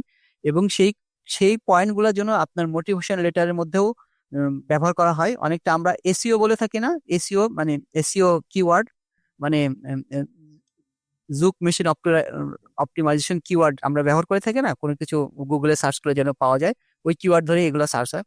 তো এরকম সিবির মধ্যেও আপনার যখন সিবিটা যখন বানাবেন, সে যখন বেকারি হাউস বিল্ডিং এর জন্য, তখন বেকারি রিলেটেড যেন কিছু জায়গায় থাকে, কিছু কিওয়ার্ড থাকে, সেটা আপনাকে ওই সিবির মধ্যে ওই জায়গাগুলো চেঞ্জ করতে হবে, তাহলে হচ্ছে আপনার সিবিটা প্রথমে রিজেক্ট হয়ে যাবে না মেশিনের মাধ্যমে, তখন একটা হিউম্যানের কাছে যখন পৌঁছাবে তখন আপনার চান্সটা আরো বেড়ে গেল। এই তিনটা পয়েন্ট কিন্তু ইম্পর্টেন্ট ছিল, আমি আপনাদের কে জানালাম। আপনারা যারা হাউস বিল্ডিং এ যারা অ্যাপ্লাই করছেন বা ট্রাই করছেন, তারা অবশ্যই আপনারা মোটিভেশনের মধ্যে এবং সিভির মধ্যে কিওয়ার্ড রাখার চেষ্টা করবেন। সিবি অবশ্যই ইউরোপাস ফরম্যাট করে করবেন, কিন্তু প্রত্যেকটা হাউস বিল্ডিং পজিশনের জন্য সিবিটাকে একটু অ্যারেঞ্জ করে বা একটু কথা বা একটু শব্দগুলোকে ঠিকঠাক করে নেবেন। আর মোটিভেশনে অবশ্যই সুন্দরভাবে সেই কোম্পানি সম্পর্কে, হাউস বিল্ডিং সম্পর্কে ডিটেলস আপনার মোটিভেশন এবং আপনার কানেকশনটা বিল্ড আপ করার চেষ্টা করবেন। তো এই হচ্ছে মেইনলি ইয়ে ছিল। আর আমি এখন রায়হানের কাছে যেটা আমি একটু জানতে চাই সেটা হচ্ছে যে অ্যাপ্লিকেশনে তুমি কোন প্ল্যাটফর্ম বেশি ব্যবহার করেছো, যদি একটু আমাদের মানে হাউস বিল্ডিং পজিশন খুঁজে পাওয়ার জন্য, যেটা আমাদের হয়তো ভিউয়ার্সদের কাজে লাগতে পারে। নর্মালি অ্যাপ্লিকেশনের জন্য অনেক ধরনের ওয়েবসাইট আছে, আউটসুবি.de, তো তারপর হচ্ছে বুন্ডেস-আগেন্টুফার.arbeit। তো আমি হচ্ছে যে সরকারি ওয়েবসাইট যেটা জার্মানি, বুন্ডেস-আগেন্টুফার.arbeit, আমি ওটা থেকেই আমার বেশিরভাগ অ্যাপ্লিকেশন করেছিলাম আর কি। তো আউসবিলন.de অথবা আউটসুবি.de ওগুলো থেকেও কিছু করেছিলাম, বাট সবচেয়ে বেশি করেছিলাম হচ্ছে বুন্ডেস-আগেন্টুফার.de, যেটা বা ওই সরকারি ওয়েবসাইট যেটা ওদের, ওটা থেকে। রাইট। আরো একটা যেটা করতে পারেন ভিউয়ার্সে, আপনারা সরাসরি গুগলে সার্চ দিতে পারেন। সার্চ দিলে হচ্ছে আপনার তখন হয়তো ওই কোম্পানির ওয়েবসাইট সরাসরি আপনাদের সামনে চলে আসতে পারে। সেখানে সরাসরি কোম্পানির ওয়েবসাইটে গিয়েও আপনারা দেখতে পারেন যে তাদের কোন পজিশন ওপেন আছে, সেটা তো অ্যাপ্লাই করতে পারেন। আর Ausbildung.de আর Bundesagentur.arbeit.de এই দুটা তো হচ্ছে পোর্টাল, যেখানে অনেকটা জব সার্চ পোর্টাল, যেখানে এগুলো আসে। কিন্তু আপনি যদি সরাসরি লেখেন যে বেকারি Ausbildung ইন জার্মানি অথবা বেকার হাউস বিল্ডিং ইন বার্লিন, তাহলে আপনি দেখবেন যে আরো কিছু ওয়েবসাইট যেটা চলে আসছে, যেটা হচ্ছে ওইগুলোর বাইরে। তখন হয়তো সরাসরি আপনারা তাদের ওয়েবসাইটের পেজে যে দেখতে পেলেন যে তাদের হাউস বিল্ডিং পজিশন, এবং সেগুলো হচ্ছে ছোট কোম্পানি হতে পারে বা মাঝারি সাইজের কোম্পানি হতে পারে। তাদেরকে আপনারা অ্যাপ্রোচ করলেন। অনেক সময় ছোট কোম্পানিগুলো তো কিছু ছোট ছোট পজিশন থাকে যেগুলো হয়তো অনেক সময় ওই লিস্টে নাও আসতে পারে। এটাও আপনারা একটা টেকনিক হিসেবে ব্যবহার করতে পারেন। এখন রায়হানের কাছে আমরা একটু জানতে চাই যে রায়হান তো মোটামুটি ভাষার শেখার একটা লেভেল শেষ করেছে এবং একটা যথেষ্ট এক্সপিরিয়েন্স অর্জন করেছে। তো এখন আমি শুধু রায়হানের কাছে পরামর্শ হিসেবে যারা এখনো ভাষা শেখা শুরু করেনি বা শুরু করার চিন্তা ভাবনা করছে, তাদের জন্য কি পরামর্শ তোমার পক্ষ থেকে? এবং জার্মান শেখার সময় যেই নর্মালি যে ভুলগুলো আমাদের বাংলাদেশি স্টুডেন্টরা বা ভাই বোনেরা করে থাকে, সেইগুলা তারা কিভাবে মানে ওভারকাম করতে পারে, সেই বিষয়ে যদি একটু তাদেরকে বলতাম। ওকে, আচ্ছা, শুরুতে যদি বলি যে ভাষাটা আসলে শেখার ক্ষেত্রে কি কি প্রবলেম ফেস করা লাগে, সবচেয়ে ইম্পর্টেন্ট এবং সবচেয়ে গুরুত্বপূর্ণ যে প্রবলেম যেটা ফেস করা লাগে, এটা হচ্ছে আসলে মনোযোগ ধরে রাখা। যেটা যেটা আসলে আমি খুব আমার যে ল্যাঙ্গুয়েজ জার্নিতে অনেক মানুষের সাথে পরিচিত হয়েছি, অনেক ধরনের কোর্স, যেটা বললাম যে আমি দুইটা টিচার, এক টিচার চেঞ্জ করে আরেকটা টিচারের কাছে গিয়েছিলাম, ওইখানে আমি অনেক স্টুডেন্টকে দেখেছিলাম, কিন্তু আসলে পর্যাপ্ত মনোযোগ ধরে না রেখে বা রেগুলারলি না পড়ার কারণে অনেক স্টুডেন্টই আসলে এই আসলে ওই যে সমুদ্রের অতল গহ্বরে যেরকম হারিয়ে যায়, ওরাও কোথায় যেন হারিয়ে গিয়েছিল বা ওদেরকে আর খুঁজে পাওয়া যায় নাই। হ্যাঁ, যেরকম আমরা শুরুর দিকে 25-30 জন নিয়ে শুরু করতাম, শেষের দিকে এসে দেখতাম যে মাত্র 6-7 জন বা হাইস্ট গেলে 10 জন স্টুডেন্টই টিকে রয়েছে। তো আসলে ওখানে সবচেয়ে বেশি ইম্পর্টেন্ট একটা জিনিস যেটা প্লে করে, সেটা হচ্ছে প্রত্যেক দিনের যে পড়াটা বা রেগুলারলি যে পড়ার যে টেন্ডেন্সিটা, বা আমাদের প্রত্যেকদিন পড়ার যতটুকু একটা রুটিন করে যে পড়া, যারা না এরকম রুটিন করে পড়ে তাদের জন্য আসলে ওই নিজের মোটিভেশনটা ধরে রাখতে পারে না। এটা হচ্ছে সবচেয়ে ইম্পর্টেন্ট একটা বিষয়। আরেকটা ইম্পর্টেন্ট যে বিষয়, সেটা হচ্ছে সবার লক্ষ্য রাখা উচিত আহ সময়ের দিকে। হ্যাঁ, সময়টা খুব ইম্পর্টেন্ট। আমি অনেকেই দেখেছিলাম যে আসলে অনেক সময় নিয়ে ডয়েস নিয়ে বসে থাকতো, কিন্তু আসলে ওই পর্যাপ্ত পরিবেশ থাকতো না। হ্যাঁ, তো পরিবেশটা একটা ফেক্ট করে, এই যে ভালো কি রকমের গ্রুপের সাথে ও পড়াশোনা করতেছে, বা তাদের গ্রুপের সব টিমমেটদেরই কি আসলে পড়ার প্রতি টেন্ডেন্সি আছে কিনা। হ্যাঁ, এরকম অনেকেও দেখেছিলাম যে একসাথে গ্রুপ স্টাডি করতেছিল, কিন্তু আসলে ওই পর্যাপ্ত পরিমাণ যে গ্রুপ স্টাডি থেকে যে বেনিফিটটা পাওয়া যায় ওটা নিতে পারতেছিল না। হ্যাঁ, কারণ তারা স্টাডি করতে গিয়ে পড়ার থেকে বেশি মজা করে ফেলতেছিল। তো সময়ের দিকে একটু খেয়াল রাখবেন, যে সময়টা গ্রুপ স্টাডি করতেছে ওইটা যাতে পড়ার প্রতিই হয়, পড়ার দিকেই থাকে, যা কিছু করি যাতে ডয়েস রিলেটেডই থাকে। এটা খুব ইম্পর্টেন্ট। আর আর শুরু যারা নতুন থেকে করবেন তাদেরকে যদি আমার মানে ছোট্ট একটা পরামর্শ থাকবে, সেটা হচ্ছে বেসিকটা খুবই ইম্পর্টেন্ট। হ্যাঁ, ডয়েচের ক্ষেত্রে সবাই চিন্তা করে যে না, আমি A1 A2টা 1 মাস 2 মাস অথবা 2.5 মাসে A2 শেষ করে আমি ডিরেক্ট B1-এ চলে যাব। অনেকে এরকম, আমার সাথে একজন কথা হয়েছে যে B1 না করে চাচ্ছে এক্সাম দিয়ে দিতে। আসলে পাশ করা, সার্টিফিকেট পেয়ে পাশ করাটা হচ্ছে একটা বিষয়, আর ডয়েচের সাথে নিজেকে সার্ভাইভ করে রাখা আরেকটা বিষয়। তো আমাদেরকে ডয়েচ শেখাটা মানে এরকম না যে আমরা শুধু পাশ করে ফেললাম, আমাদেরকে এরকম ভাবে শিখতে হবে যেন আমরা ডয়েসটা সেটা আগে যেটা বললাম যে মাতৃভাষা যেরকম বাংলা, ডয়েসটা ওরকম যাতে হয়, ওরকম পড়তে গেলে আমাদের অবশ্যই গ্রুল লেভেল থেকে যে গ্রামার টপিক গুলো আছে ওগুলো আমাদেরকে স্পিকিং এ এবং সাইবেনে ইউজ করতে হবে। যে ভোকাবুলারি গুলো আছে যেরকম সোমবাসফিল, আমি যদি এক্সাম্পল হিসাবে নেই, যে আজকে আমি 10টা ওয়ার্ড শিখলাম, আমি চেষ্টা করবো যে এই 10টা ওয়ার্ডকে দিয়ে কিছু একটা জিনিস লেখার, যাতে ওই লেখার ভিতরে 10টা ওয়ার্ডের কয়েকটা ওয়ার্ড চলে আসে, তাহলে আমার ওই প্র্যাকটিসটা হচ্ছে ওয়ার্ড গুলা। বা আমি আজকে কিছু একটা বলার ট্রাই করতেছি, হ্যাঁ, তো যাতে ওই ওয়ার্ড গুলোর ভিতরে কয়েকটা ওয়ার্ড নিয়ে আসতে পারি, তাহলে আমার ওই ওয়ার্ড গুলো আবার প্র্যাকটিস হয়ে যাচ্ছে। পরিশেষে আমি মানে আমার ক্ষেত্রে যদি বলবো, ওয়ার্ড শেখার ক্ষেত্রে ছোট্ট একটা ট্রিক্স যেটা আমি ফলো করতাম, সকালবেলা ধরেন আমি 20টা ওয়ার্ড পড়লাম, তা আমি ট্রাই করতাম সারাদিনে হয়তো আমরা প্র্যাকটিস করবো, ওই প্র্যাকটিসের ভিতরে ওই 20টা ওয়ার্ডের ভিতরে কয়েকটা ওয়ার্ড যদি আমি স্পিকিং এ বলতে পারি, তাহলে আমার এখানে ওয়ার্ড গুলো প্র্যাকটিস হচ্ছে। প্লাস আমি যদি কোনো একটা কিছু লিখতে চাইতাম, আমি যদি মাথায় আসতো তো আসতো, না হলে আমি চ্যাট জিপিটিকে দিতাম যে এই ওয়ার্ড গুলো দিয়ে আমাকে একটা টপিক দাও যেখানে আমি এই ওয়ার্ড গুলো লিখতে পারবো, বা এই ওয়ার্ড গুলো আমার আসবে লিখতে গেলে। রাইট, ওইভাবে রাইট, হচ্ছে আমি ওয়ার্ড গুলো লিখতাম। তাহলে আমার কি হতো, ওয়ার্ড গুলো সকালে একবার প্র্যাকটিস করলাম, দেন আমি স্পিকিং এ এবং সাইবেনে আবার যখন করতেছি, আমার স্পিকিং সাইবেনও প্র্যাকটিস হচ্ছে, তার পাশাপাশি ওয়ার্ড গুলো প্র্যাকটিস হয়ে যাচ্ছে। দেন পরিশেষে যখন আমি ঘুমানোর আগে একটুখানি ভাবতাম মনে মনে যে আমি কি কি পড়ছিলাম আজকে, দেখতাম যে না, আমার সেই 20টা ওয়ার্ড পড়লে আমার 15 থেকে 18টা ওয়ার্ড মনে থাকতেছে। যেটা আসলে নর্মালি আমরা যদি মুখস্থ করি আর খাই, মানে মুখস্থ করি আর গিলতেছি, এটা আসলে এরকম পর্যাপ্ত পরিমাণ থাকে না। কিন্তু আমরা যদি ইউজ করে ফেলি আমাদের ট্রাইবেনে অথবা লেজেনে অথবা এক্সপ্রেশনে, তখন সেটা আসলে মাথায় একদম ভালোভাবে ক্যাচ করে। তো ওয়ার্ডের ক্ষেত্রে এই ট্রিক্সটা ফলো করে দেখতে পারেন, যদি হয়তো অনেকের হেল্প হলে হতে পারে। এটা আমার অনেক হেল্প করেছে। আর কি, আর বাকি সব, যে সবকিছু জিনিস আসলে ছোট থেকে ছোট জিনিসগুলোকে মূল্যায়ন করতে হবে। A1 A2 যে গ্রামার গুলা, ওইগুলাই আসলে B1 একটু রাইট, এলাবোরেট হয়। তো গ্রামারের টপিক গুলো খুব ভালোভাবে রাইট। আত্মস্থ করা এন্ড ওগুলাকে এক্সপ্রেশন এবং সাইবেনে ইউজ করতে পারা শেখা। শুধু গ্রামার পড়ে গেলে হবে না, ওগুলাকে কিভাবে ইউজ করতে হয় ওটা ইউজ করতে হবে। মোট কথা আমাদের ডয়েচ শিখা মানে পুরো ডে টু ডে লাইফটাকে ডয়েচের ভিতরে নিয়ে আসা উচিত। হ্যাঁ, আমি যা রাইট, করতেছি তার ডয়েচের ভিতরে নিয়ে আসো। হ্যাঁ, আমি চা খাচ্ছি, এটা ডয়েচে কি হয়, আমি যেহেতু A1 পড়ি, আমি এটা জানি না, তাহলে আমি চ্যাট জিপিটিতে লিখে নিলাম আমি চা খাচ্ছি, এটা কিভাবে বলা হয় রাইট, ডয়েচে। তারপর থেকে আমি রাইট। যখন আমি চা খাচ্ছি বলবো, সেটা ডয়েচে বলবো আর বাংলায় বলবো না। এইভাবে যদি প্র্যাকটিস করেন শুরু থেকে, নিজেও মোটিভেটেড থাকতে পারবেন এন্ড ডয়েচটা ভালো করে শিখা হবে ইনশাল্লাহ। ইনশাআল্লাহ। খুবই, খুবই ইন্সপায়ারিং। রায়হান, তোমার বয়স কত? তুমি এত অল্প বয়সে তোমার ডিসিপ্লিনটা আমার কাছে অনেক বেশি। মানে এই বয়সে এত ভালো ডিসিপ্লিন নিয়ে একটা ভাষা শিখার আম যেই ক্ষুধা বা হাঙ্গার বা তোমার যেই প্রসেসটা আমার কাছে অনেক ভালো লেগেছে। এটা ভিউয়ার্স, আপনারা যারা ভাষা শিখছেন, অবশ্যই আমার কাছে মনে হয় যে এই যে ভাষাটা, মানে একটা ভাষা শিখতে গেলে শুধু সার্টিফিকেট পাবো, এই এই চিন্তা না করে আমি ভাষাটাকে আমি শিখতে চাই। আমি ভাষাটাকে ভাষা শেখার মতো করে, যেন ওই ভাষাটা আপনি শিখে ভাষাটা বলতে পারেন।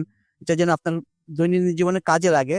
যেটা রায়হান বলেছে যে ও যেটাই নতুন শব্দ শিখতো, সেটাকে দিয়ে সে সেন্টেন্স মেক করার চিন্তা করতো, বা এটা দিয়ে কোনো কিছু একটা প্যারাগ্রাফ লেখা যায় কিনা, কোনো একটা কিছু লেখা যায় কিনা। প্লাস সে দিন শেষে আবার চিন্তা করতো যে 10টা শব্দ শিখেছে সেটা কয়টা মনে আছে। এটা কিন্তু একটা একটা প্র্যাকটিসের ব্যাপার। আপনারাও যদি এই প্র্যাকটিসের মধ্যে নেন এবং এই জার্মান শেখার পর্যায়টাকে আপনি যদি সবসময় এরকম একটা এনভায়রনমেন্ট ক্রিয়েট করেন যে আপনি এখন যেমন আমি এখন উম, চা খাচ্ছি, স্ট্রিংকে এরকম করে যদি আপনি নিজেকে ওই রকম, মানে প্রত্যেকটা জিনিস আপনি চিন্তা করেন, আমি চা খাচ্ছি তাহলে এটা কি হবে জার্মানিতে, এভাবে চিন্তা করবেন। বা আমি এখন বাইরে যাব, বা আমি এখন মার্কেটিং এ করতে যাবো, প্রত্যেকটা জিনিস যেটা করতে যাচ্ছেন সেটাকে জার্মানিতে সাথে যদি কানেক্ট করেন, জার্মানিতে এটা কি হবে, এবং সেটা যদি মুখে মুখে বলে ফেলেন, তাহলে কিন্তু আপনার একটা অটোমেটিক্যালি সেলফ একটা প্র্যাকটিস হয়ে গেল। তো আমি শিওর আপনারা প্রত্যেকেই নিজস্ব নিজস্ব টেকনিক ব্যবহার করবেন শেখার ক্ষেত্রে। এক এক মানুষের এক এক টেকনিক থাকে, বাট ইন জেনারেল এই টেকনিকগুলো অলওয়েজ কাজ করে। রেগুলার শিখবেন, অল্প অল্প শিখবেন, এবং যেটাই শিখবেন নতুন ভাষা বা নতুন শব্দ। কারণ জার্মানিতে আসলে কিওয়ার্ড কি, আপনার শব্দগুলা শেখা, শব্দগুলা মিনিং জানা, এবং শব্দগুলো আর্টিকেল সহ শেখা। যদি ডেয়ার ডি ডাস, এটা যদি শুরু থেকে আর্টিকেল নিয়ে শিখেন, তাহলে যখন আপনি গ্রামারে যে আস্তে আস্তে যত এগোবেন, দেখবেন যে আপনার যে চেঞ্জ গুলো আসতেছে আর্টিকেলে, যেমন সেইগুলো আপনারা ধরতে পারেন। আকুজেটিভ ডাটিভ কিভাবে চেঞ্জ হয়ে যাচ্ছে, দিয়া মান, আইন মান, দি ফ্রাও, আইনে ফ্রাও, দাস কিন্ড, আইনকিন্ড, এভাবে যখন ওইটাকে নির্দিষ্ট অনির্দিষ্ট করে বলতেছেন, এরপরে যখন আবার মাইনে, মাই নেম, এগুলো আপনার ঠিকঠাক মতো বুঝতে পারেন, শুধু এই আর্টিকেলটা যদি আপনি ঠিকঠাক মতো বুঝেন, এবং ওই শব্দগুলা যদি আপনি একটা বাক্য দিয়ে শিখেন, তাহলে আপনারা ভালো মতো অ্যাটলিস্ট যদি 70% আপনারা নিজের মধ্যে নিতে পারেন, তাহলে দেখবেন যে আপনারা অনেক শিখে গেছেন। আর যেটা বলছিলাম যে ওই যে প্র্যাকটিসের মধ্যে রাখা নিজেকে, সেটা যেটা রায়হান বলেছে, আমিও নিজেও এটা মনে করি, একটা ভাষা শিখতে গেলে অলওয়েজ নিজেকে ওই এনভায়রনমেন্টের মধ্যে রাখা, ওই ভাষাটা নিয়ে চিন্তা করা, এবং সবকিছু দৈনন্দিন কাজগুলো সেইগুলোর মধ্যে দিয়ে রাখা। তো আমি শিওর রায়হান অনেক ভালো জার্মান শিখেছে, তার যে মোটিভেশন, তার যে ডেডিকেশন। তো আমরা এখন রায়হানের সাথে একটু জার্মান রিলেটেড কথা বলবো, জার্মানিতে কথা বলবো। একটু জার্মানি স্পেশাল করে লিখি যে জার্মান, সে একজন B1 লেভেলের বাংলাদেশি স্টুডেন্ট, যারা বাংলাদেশে বসে জার্মান শিখেছে। তারা কি পর্যায়ের জার্মান শিখে, আমি শিওর জাহান এবং সবাই অনেক ভালোভাবে শিখছেন। জাস্ট শুধু আপনাদেরকে এটা একটা মোটিভেশন হিসেবে দেখানোর জন্য আমি রায়হানের সাথে এখন একটু জার্মানিতে কথা বলবো, যেন আপনারা জিনিসটা নিয়ে একটা ইন্সপায়ার বা মোটিভেটেড হন।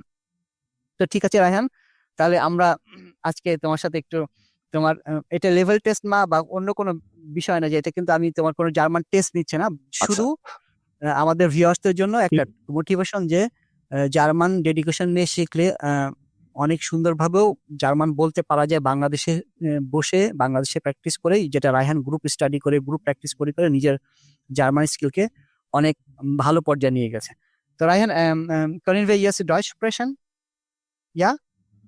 Okay. Dann Ja, Ryan, kannst natürlich. du... Ja, ich bin sehr Ja, begeistert. okay, sehr gut. Also, So, kannst du dich vorstellen, dein Name und woher kommst du und so weiter? Kannst du bitte nochmal uns in Deutsch ja, also, sagen? ja, ja, natürlich. Und vielen Dank, für mich diese Gelegenheit geben, mich zu dies vorstellen. Und ja, ich heiße Raihan. Und ich komme aus Bangladesch, aber zurzeit befinde ich mich im Brahmanbaria. Natürlich, das ist mein Heimatstadt und das ist eine sehr berühmte und bekannte Stadt von Bangladesch. Und ich habe mein Abitur im Jahr 2023 im wissenschaftlichen Fach erfolgreich abgeschlossen. Und Sehr danach habe ich mich entschieden, Deutsch zu lernen. Und ich habe schon Alhamdulillah ab dem Niveau B2 erfolgreich abgeschlossen. Und zurzeit vorbereite ich vor, auch etwas besser zu lernen. Und also in meiner Freizeit, also wenn ich etwas frei habe, also zurzeit in meiner Freizeit lese ich auch Deutsch, ja. Und ich bin sehr motiviert, Deutsch zu lernen. Aber wenn ich meinen Freunden nachher bleibe, so zusammen spielen wir in meiner Freizeit und manchmal spielen wir besonders Fußball oder Cricket. Und also wenn ich sage, mein besonderes Hobby ist Reisen, und ich möchte auf jeden Fall die ganze Welt reisen, wenn es möglich oder wenn Allah will. Und auch möchte ich schwimmen oder ich mag Spielen sehr. So wenn es möglich, werde ich auch spielen. Beispielsweise, ich mag Fußball sehr. Und ja, das war alles über mich. Ja, sehr schön. Du hast also sehr gut, also so viele Informationen hast du uns mitgeteilt. Also vielen, vielen Dank davor. Und was magst du zurzeit? Also lernst du weiter Deutsch oder bewerbst du dich weiter für Ja, also Ausbildung? ja, wie gesagt, lerne ich Deutsch nach meinem Abitur. Und zurzeit auch lerne ich Deutsch und vorbereite ich meine B2-Prüfung. Und danach, oder auf dieser Zeit, gleichzeitig habe ich diese Entscheidung getroffen, da ich bewerben muss. Und deswegen habe ich meinen Lebenslauf und Motivation auf etwas richtigen Weg geschrieben, da sie mir folgenden Weg gesprochen haben. Und die haben mir dieses Methode gegeben. So, da habe ich gefolgt. Und ich habe die Entscheidung getroffen, da ist von die 1. Januar mein Bewerben wieder anfangen. Und ja, mal sehen, inshallah. Ja. So, können Sie mich hören? Hallo?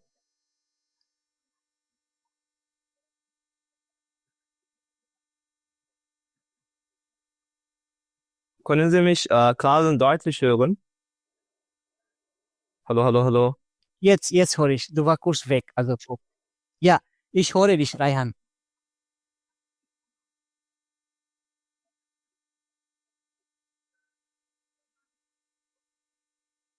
Raihan, ich sehe dich jetzt auch und ich höre dich auch. Du war kurz weg. Also vielleicht dein Funk oder dein Netzwerk war nicht in Ordnung, ja. aber jetzt. Aber Ja, aber es ist tut mir okay. wirklich Also leid. Also vielleicht meine Netzwerkverbindung nicht. Ja, kein Problem. Also es passiert. Also Okay. wir machen Online-Call und das ist eine Sache, das passiert immer. Also könnte sein auch Ja. von meiner Seite auch an Internet schwach gewesen. Aber ja, Ryan, nochmal, du hast jetzt wirklich guter Zeit, also du kannst weiter Bewerbung schreiben, aber auf keinen Fall nicht blind schicken, ja. Du sollst dich richtig vorbereiten, also richtiges Lebenslauf schreiben mit Keywörter und auch Motivation, also Schreibung musst du auch anpassen, richtig anpassen. Jede Stelle, einzelne Stelle musst du die Keypunkte nehmen und dann auch schreiben und auch sich Connection bringen. Wieso möchtest du für diese Stelle bewerben? Was hast du? Was bringst du für die Firma? Ja? Welche Fähigkeiten hast du? Sowas und richtig hoch Motivation. Du brauchst wirklich hoch Motivation und auch die Connection, Verbindung bringen mit die Firma, damit die Firma auch denken, na ja, diese Kandidat, also wirklich hat große Interesse, ist hoch motiviert. Hier können wir ihm vielleicht eine Chance geben.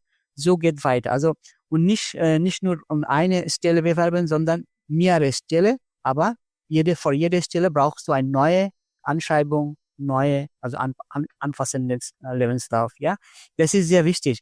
Ich sage immer zu meinen Studenten oder also alle Kolleginnen, dass wenn man 100 Bewerbungen macht, weder für Job, für Ausbildung, aber muss man richtig, also ganz richtig, wenn du 100 Bewerbungen richtig machst, du bekommst wirklich einen Job oder eine Ausbildung in Zukunft, aber musst du alles richtig machen, nicht blind machen, sondern korrekt. Dann machst du die Liste, schreibst du die Datum, welchen Datum und wo hast du die Bewerbung geschickt und dann machst die folgende Termin. Also ob eine Antwort zurückgekommen hast oder du kannst nochmal schreiben, liebe Leute oder hey, sehr geehrte Damen und Herren oder sehr geehrte Frau Müller, ich habe Sie letzte Woche oder letzte Monate eine Bewerbung für Bäckereiausbildung geschickt. Ich hoffe, Sie haben meine E-Mail erhalten und bitte eine Kursrückmeldung geben. Sowas, damit du kannst nochmal dieses Folge, also einfach daran bleiben kann und vielleicht dann die Firma denkt, okay, der Kandidat hat noch so viel Interesse, hat noch mal uns geschrieben, vielleicht die geben eine Antwort, sowas. Also jede kleine, also Sachen, was du weitermachst, das hilft weiter. Also ja, liebe Raihan, also wirklich, ich bin sehr begeistert und hoch motiviert, wie du magst gerade oder was du magst. Also daran bleiben und ich denke, das bringt dir auch in Zukunft in 2026, du bekommst eine gute Ausbildungsstelle. Also ich wünsche wirklich, inshallah. Du kannst vor auch unserer Zuschauer noch was zu sagen, Ende, was du sagen willst. Und dann wir können den Ende zusammen schließen, unser heutiges Podcast. Ja? Okay. Okay, so, Sagst du danke was? schon. Das war sehr hilfreich. Ja, das war sehr hilfreich Punkte für mich. Und ja, ich möchte auf jeden Fall die gleiche Methode bei meiner Bewerbung benutzen. Und ja, ich denke, es wird sehr besser für mich. Und ja, ich muss auf jeden Fall die allen Dinge von Company, der Firma schauen, beispielsweise, was erwarten sie von mir? Und ich muss auf jeden Fall das beim Motivation, dieses Schlüsselwort schreiben, damit ich etwas besseres Rückmeldung oder eine positive Rückmeldung bekommen kann. Und ja, inshallah, das benutze ich oder das verbinde ich meine Bewerbung. Und für alle Zuschauer werde ich das sagen. Ja, Deutsch ist nicht so ganz einfach als Sprache. Ja, gibt es so viele Herausforderungen. Ja, wenn man eine neue Sprache lernen möchte, braucht man so viel Zeit, so viel Mut und auch sehr Geduld. Ja, Geduld ist sehr wichtig beim nicht nur Deutsch lernen, sondern auch alles lernen, vor allem lernen. Man muss auf jeden Fall zuerst geduldig sein. Ja, geduldig, ja, sehr wichtig. Und danach mit regelmäßig üben, ja. Also man muss mit Aufmerksamkeit Deutsch lernen. So, liebe Leute, Sie sollen auf jeden Fall mit Aufmerksamkeit lernen und bitte, also nicht überdenken, ja. Wenn Sie etwas Aufmerksamkeit mit Konzentration lernen, inshallah, es wird Zeit, ja, es wird Zeit, aber Einstieg, Sie können auch das schaffen, Sie können auch gut Deutsch sprechen und auch wie eine native Sprachler werden, ja, das ist nicht unmöglich, ja. Man muss Genau. man muss nur versuchen, ja, das ist nicht unmöglich. Also alles sind möglich. Wir sollen regelmäßig sein, mit geduldig und mit Konzentration üben und lernen und ja, inshallah, Sie können auch weitermachen oder Sie können auch alles schaffen. Alles wird gut, alles Inshallah. gut. Ja, inshallah. So. Vielen, vielen Dank, Ryan. Also das war wirklich eine sehr, sehr nette Gespräch mit dir.